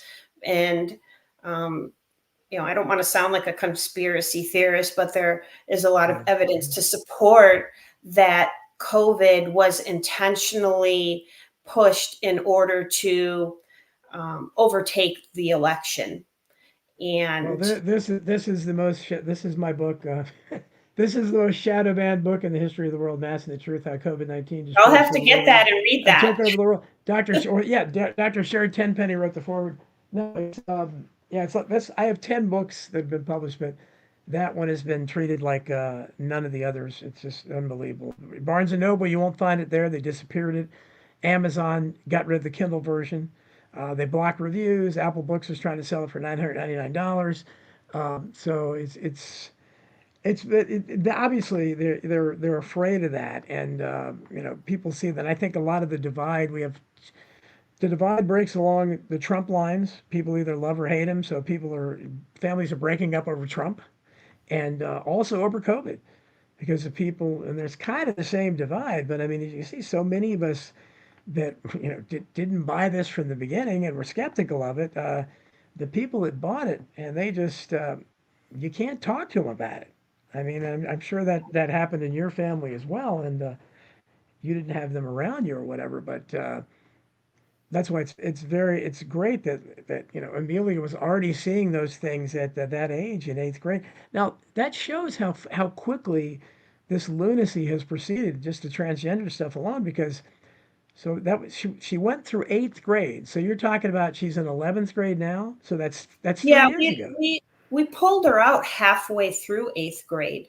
Okay. Once the semester ended, just before Christmas, I pulled her out, and she started going to the homeschool campus. Okay, so that's okay. It's about 3 years you're talking about, and I'm wondering at that time she was objecting, rightfully so, to the madness about wearing a mask all day and that crazy stuff. But was there any indication 3 years ago? Was any of this, because now you alluded to the cats? They have furries. They do accommodate to the extent that some school systems have litter boxes, kitty litter boxes in the bathrooms. Yes, And I heard that. yeah. And this district is one of them, I believe, that was embroiled in that controversy about kids identifying as animals or cats. Of course, the school board has denied all of that. Of course.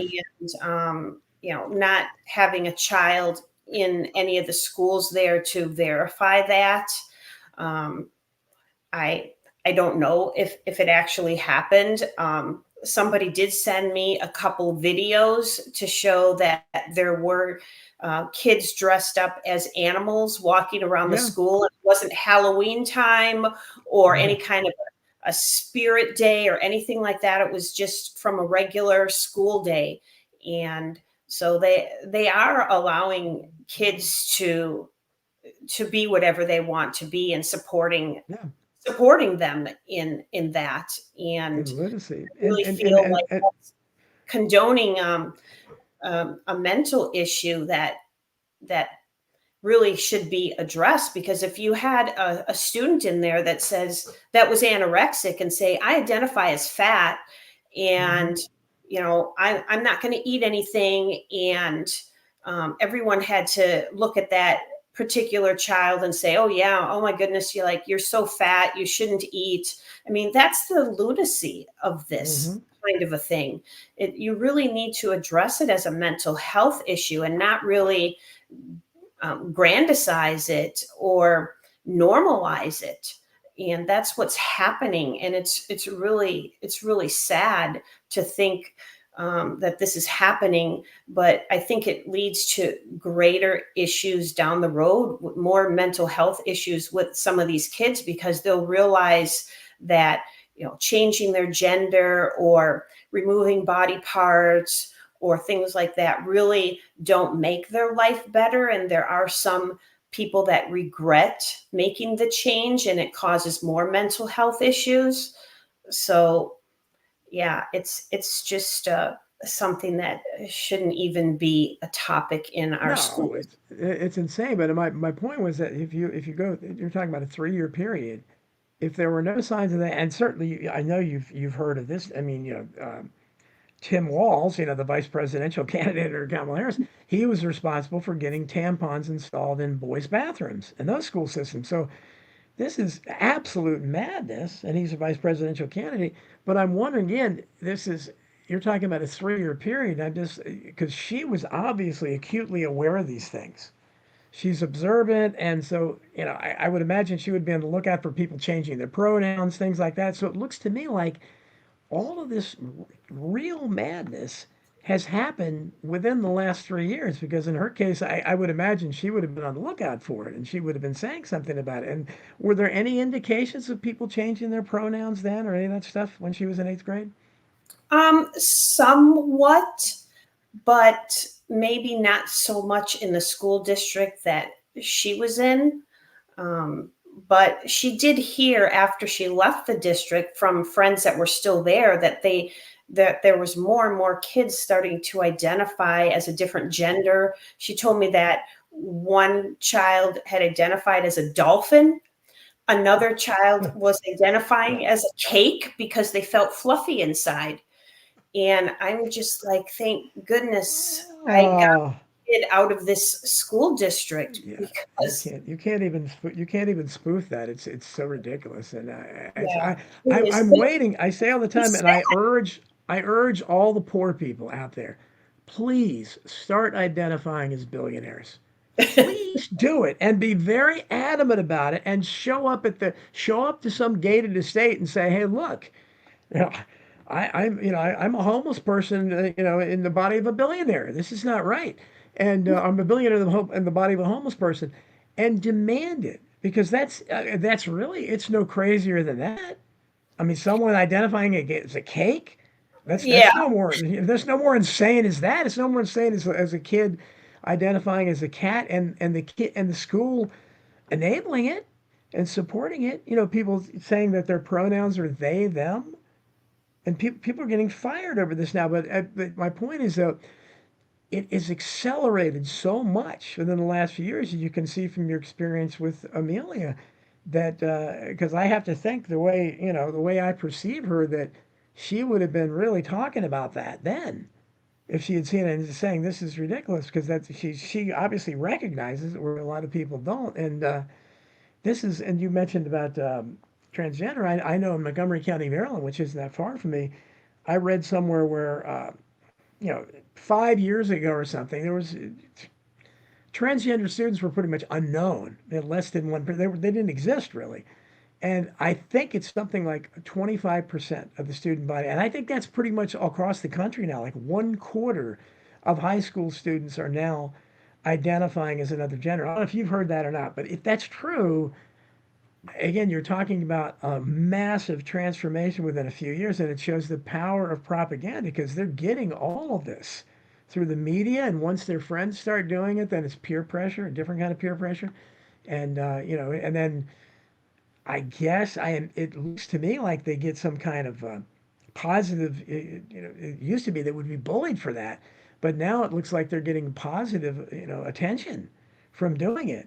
yeah, yeah.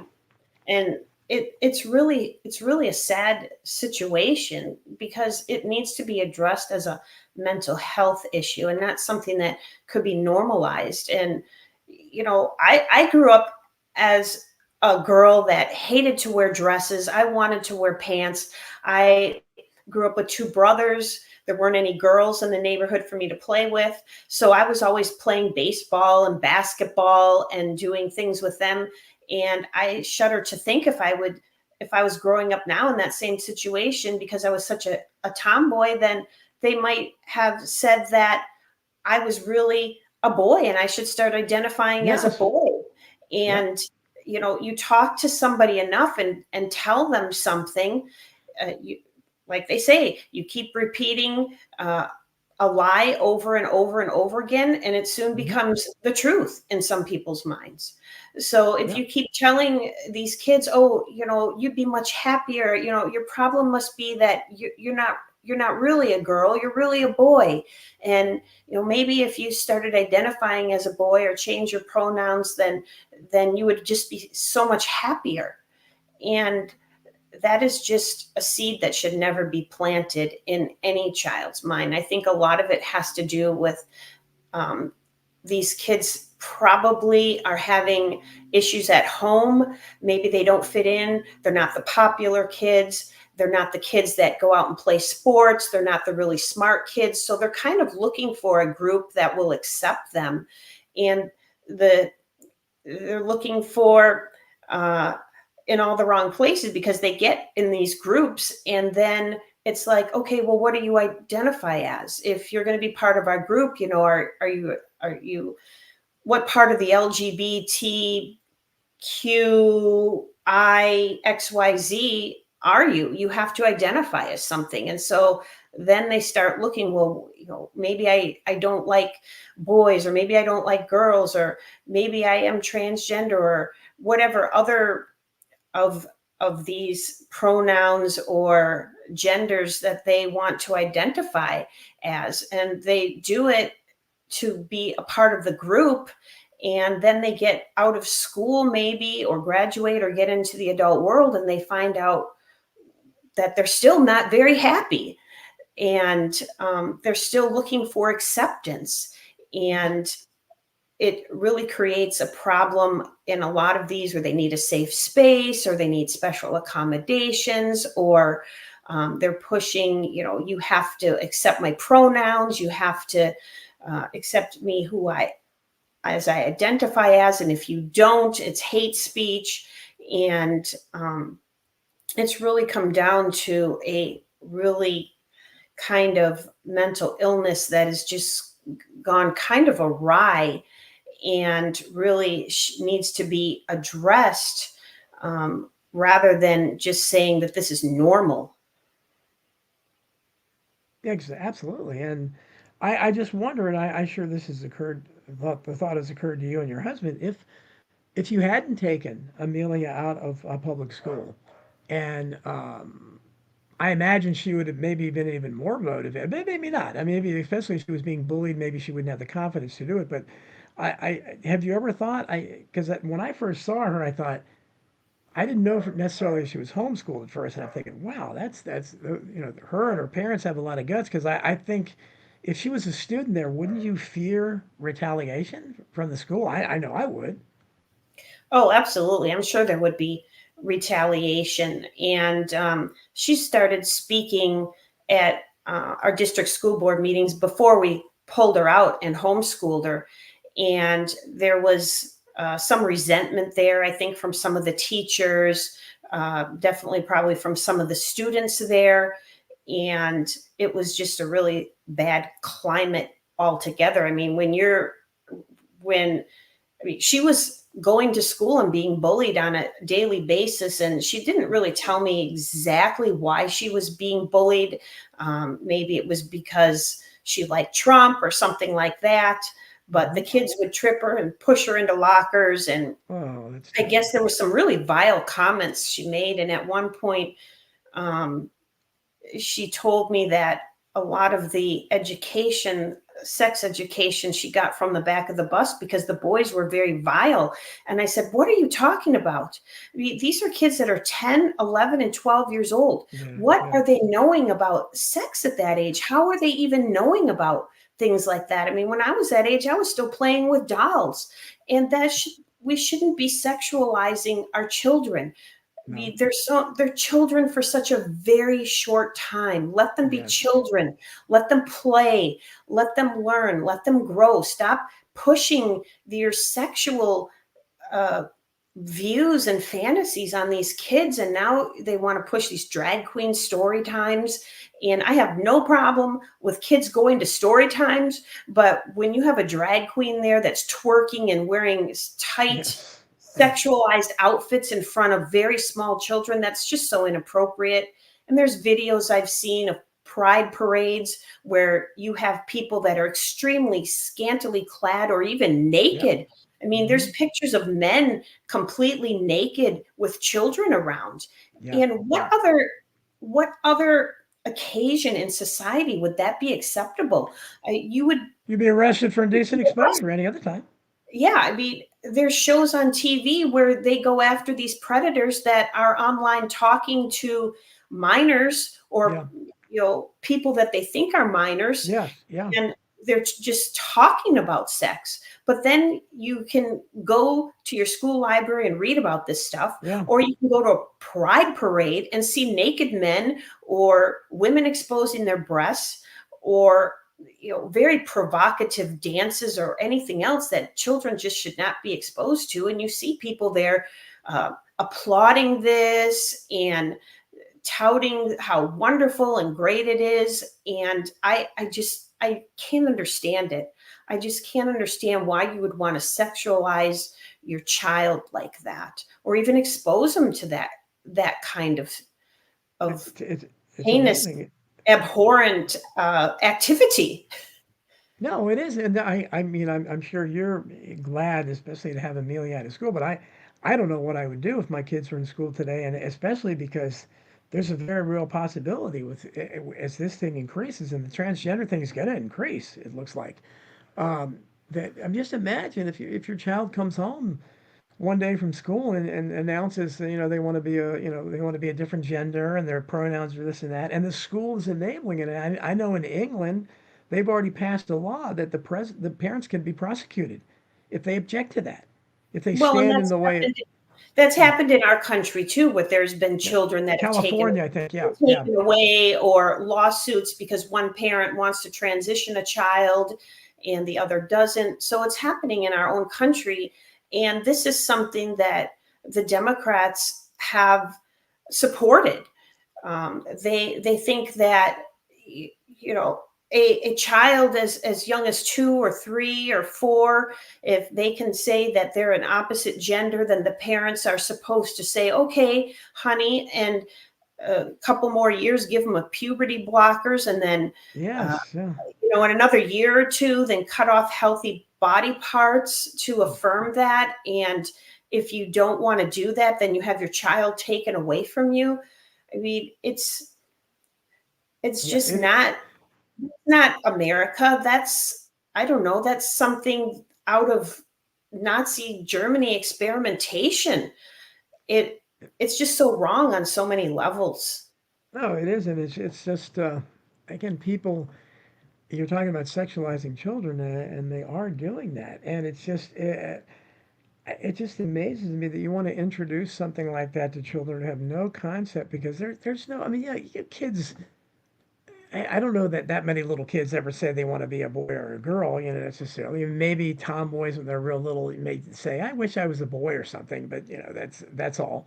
But the idea that this is enabled, because now, as you mentioned, being a tomboy, probably if you came out today and you just were, you were interested, you weren't maybe interested in girl stuff, but you were interested in sports and maybe you called yourself a tomboy. A lot of these crazy mothers, especially today, might instantly grab a hold of that and say, "Oh, really? Well, maybe you could be a boy," because I get the sense that happens sometimes, that the idea is planted. I don't believe that many kids think of this on their own, but they may start doing it now if they see it so prevalent. Yeah, I do think that it could be the parents having something to do with this, or at least planting a seed, especially with the explosion of the LGBT community. And it seems like that the vast majority of people identifying as LGBT are millennials and Gen X. And so is this something that older people or that parents are pushing and planting the seed into their children? Because there's a lot of parents that are like, I'm going to raise my kids gender neutral, or I'm not going to even tell them what their gender is. I'm just going to let them decide. And I'm like, that, how is that even a thing? And so if you're telling the kid there isn't a gender, then you're planting a seed to confuse them from the get-go, because then they're not definitely a boy or definitely a girl. They're like, well, what am I? Or do they even know what a gender is? So Sure, and if you open the door, that, and especially if you, I mean, I loved horses when I was a kid. I mean, I don't know if somebody opened the door that I could claim I was a horse. I mean, especially if I was young enough, I'd say, okay, cool, and just get attention. I mean, that's what they're doing with the cats, I guess. I mean, it's madness, and I don't. I'm so glad that you and especially Amelia are doing something about it, because not enough adults are. But what scares me is, have you met any people out there? Again, I don't meet many parents of young children anymore, but that who are supportive of this, who you talk to, and they actually believe this stuff. I haven't really met anybody in my life. Of course, I don't get around much anymore, but that actually believe this, and say, like, would correct you with pronouns or something. Do you meet anybody like that in your community? not so much in my community, but I do have some family members that identify as trans, and it's a very uncomfortable situation because I just, it's very difficult because it's not something I believe in. I believe that it's a mental health issue and that's how it should be addressed, and it's not normal. And to call a singular person a they or a them, Yes, that's confusing in the English language. Yes, Yeah. and they get so angry if you misgender them or something. It's like so Right. I don't like so I would never refer to anybody's gender now if there's suspect at all. I'm just going to say, hey you or something. I wouldn't say he or she because and they have people that go out and try to troll for that. And I'm sure you've seen on videos and stuff Yeah. where they get lots of hits where they go out and say excuse me, and then you make a big production out of somebody misgendering. But again, that's something 5 years ago was misgender even a term nobody had ever heard of. The world has changed so much within the Right. last few years, and I don't know, but the future certainly looks bright. I think for Amelia, does she know what has she thought of any particular colleges that she's interested in going to? Well, Hillsdale is trying to recruit her. They're trying to She's recruit her. Great. Yeah. We met somebody from that college at an event actually, where Tucker Carlson was the featured speaker. So we were waiting in line so she could meet Tucker, and the person behind us was associated with the college, and we just started talking to him, and he was just so impressed with Amelia, and gave me his number, and we keep in touch. And he's like, look, I'd really love her to come to this college. I think she would be great at this college. She's not exactly sure yet. Sometimes she says, oh, she wants to be in politics, but like she said, it's really dirty, and she's really seen a lot of aspects of it. She's not sure if she really wants to be involved. She thinks maybe she might want to be more involved with the law side of things and maybe going after some of these people and holding them accountable for their crimes. So she has spoken about a career in law enforcement and maybe even undercover work. I think she would be really good at that. So, she's got some time to think about what she wants to do. Oh, sure. Of course. And she thought of, because it's a different world now, because of her personality and the way she handles herself, I think she could be a great social media influencer in a different way. You have most of those people, most of them are crazy, but they get a lot. But someone like her, she could maybe be like a conservative social influencer or even just a podcaster.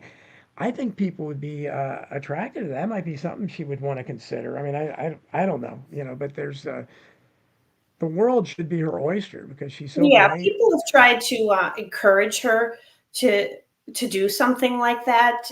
Especially after seeing her videos, they're like, you guys should do a podcast together or something. But I haven't pushed her to really do that.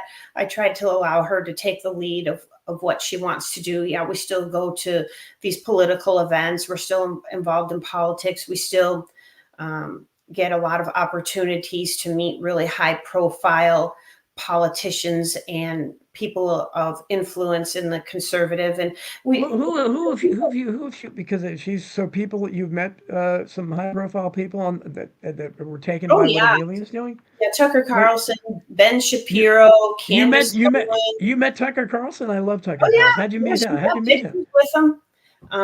There's just such a long list. She's had so many. Was she on she wasn't on his show, was she? Was the Tucker interview? No, she wasn't on a show. He was a featured speaker, and we got the opportunity to meet with him and speak with him briefly for that event. But that's typically the case. We've gone to these different events with these high profile. Candace Owens has gone through a great transformation. Oh yeah, she's remarkable now. And some people, like in the beginning of this journey, when she was so little, I did get some blowback from some family members because they're like, well, you're just teaching her about Republicans. You're not teaching her about the Democrats. You're trying to influence her. You're pushing your politics on her. And I'm like, number one, I don't even know anything about politics. Mm-hmm. And so number two, let's get rid of all of this rhetoric. And I started taking her to Democrat things so that she could see what the other side was like. I took her to a Hillary rally. I took her to a Biden rally. I took her to Gretchen Whitmer events, and she got to meet all of them. She got pictures with all of them. But she had seen that it's a very different climate. It's a very different event between the Republican events and the Democrat events, and very different topics of conversation. There's no Pledge of Allegiance, there's no singing of the national anthem, and there's no prayer at Democrat events. And those are all things that are always prevalent at Republican events. And she's just found that she aligns more with the Republican or the conservative value side. And that's kind of how I guess we have come about this, because to me, it just comes down to common sense and critical thinking. And even beyond the school board, if we're talking about the country in general, the big question to ask is, are you better off now than you were 4 years ago? And I think most people can say, no, I'm not. I have more debt now. I'm paying higher taxes. I'm paying more on my grocery bill. My car insurance went up. My utility bills went up. And they're not happy with any of that. Unfortunately, people are living in neighborhoods that are being overtaken by these illegal aliens and in crime-ridden neighborhoods. And it's really a sad situation that we don't have sovereignty in our country anymore, that we have to worry when we walk down the street, are we going to be safe in our community? It's the financial worries of a lot of families. They can't do things with as a family anymore. Maybe they can't go on vacations, or they can't go out to a restaurant to eat because they can't afford it now. And those might be things that they could have done under Trump. But it seems to me that the Democrat Party has become more like vote blue no matter who. And it doesn't matter about these policies. And even when Kamala is asked these direct questions, well, how are you going to lower prices? How are you going to improve the economy? How are you going to get rid of inflation? She immediately jumps to the point where, well, I grew up in a middle-class family, and those are important values. And she just dances around the question, and she never even addresses the question. She doesn't have an exact policy, because her and her administration are responsible for what has happened. And they want to blame Trump for everything, but Trump hasn't been in office for the past 3.5 years. They have been. So all of these things are cumulative under them, and they are to blame for this, not Trump. And if people want a better lifestyle, if they want lower taxes, if they want safer communities, better education for their children, lower grocery prices, they want prosperity, then it's time to vote the Democrats out of office, because that's the only way it's going to happen. And it starts at the grassroots level. The grassroots level is the school board. And the school system is responsible for educating kids and teaching them about history and civics and everything else. And if you don't have a sound, factual, common sense education, then you're going to grow up and go out into the community and not be prepared for real life. You're not going to be a successful adult. You're going to end up as one of these people that are kind of lost. They're struggling financially. They're encumbered with debt. And that's not what we want for our society or for Americans. We want prosperity and safety. We want patriotism. We want American values and morality. We want all of that to come back. And it's really kind of dissipated over the years, and recently so. Well, and because absolutely. of a lot of these policies that are being pushed by the Democrats. Well, you're absolutely right, and we're almost out of time, and that was as good a political stump speech as I've ever heard, Leanne. I mean, I'm ready to vote for you. I mean, you should run for Congress. I mean, you just get, and that was you're not you just that was extemporaneously. That was as good as a speechwriter's written. So you're speaking from the heart, and you make a lot of sense. And run against Gretchen Whitmer. She's one of the worst governors out there. See if you can get rid of her. That would be wonderful. But again, we're out of time. I want to give you in closing any links you want to promote the YouTube channel, anything you want to promote or anything you want to say. Well, my YouTube channel is Leanne Marie, LeAnnMarie, and people can go there and watch Amelia's videos, and I encourage them to share them to help spread awareness to this toxic education system and corrupt school boards. I mean, that would be a great help in and of itself, just sharing her videos, getting the word out, and talking about the channel and making a conversation about how important a education is, with fundamental values and fact-based education, teaching kids how to think, not what to think. Absolutely. Well, that's wonderful, Leanne. You must you're pretty great yourself. You make a pretty great bet yourself, but you must be so proud of Amelia because she's just an extraordinary kid. And like I said, she's got the maturity of an adult. And when I first saw her, I said, wow. I mean, I had to watch a bunch of the videos and I said, I can't believe this. And she was just so good. She's doing it just so effective and just, saying the things that we'd all like to say to these people, holding truth to power. So thanks so much. I really appreciate you coming on the show. And again, you're doing a great job with Amelia. And tell her again how much I admire her and how glad I was she decided to come on. And I wish you both the best. Keep in touch. I'm sure we'll be hearing more about you. And email me when she puts a new video out or whatever, because I'm definitely interested. Well, thank you very much for giving us the opportunity and the platform to spread the message. It's very important for people to get involved, especially Yes. at the school board level and even in the political level. Don't sit back and do nothing and then complain how terrible everything is. Be a part of the solution. Be the change you wish to see. Absolutely. That's wonderful. You and your remarkable daughter certainly are doing that. So I want to thank you again for coming on. Thanks so much. My best to you. Thanks everyone for listening to I Protest. We'll see you next week. Same time, same channel.